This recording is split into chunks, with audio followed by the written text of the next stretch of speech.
Hello guys, I was trying to fix my Delonghi Cappuccino coffee machine. I have a look on YouTube how to do it, and most of the guys were saying that this part in their situation was broken, which I replaced, but that wasn't it. Machine was still wasn't doing any milk or water. So another movie which I was watching was saying to replace them both, but I checked them with a multimeter and they've been right. So after 2 days of checking everything, every hose and everything which I could check myself, I found out that these things, whatever they called,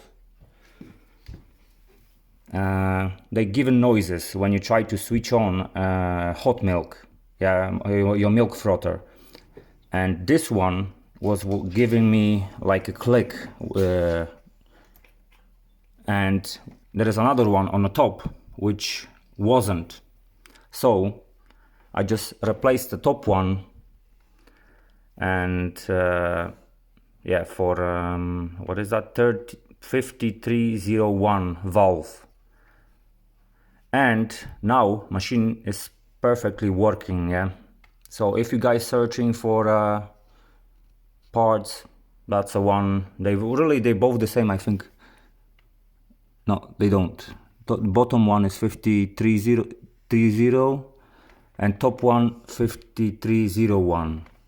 Yeah, so if first two parts didn't fix your problem, probably just listen for your valves, electric valve, I think they called, or something like that. I don't know exactly in English, but that'll be it.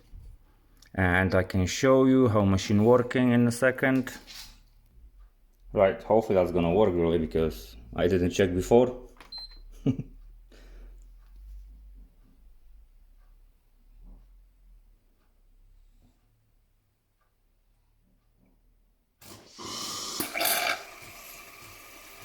Yeah, first time. So yeah guys, if you try to fix your coffee machine, in my situation, that was that part which I mentioned before. I didn't show which screws you have to unscrew, because there is lots of movies which telling you and showing you. So yeah, that's it.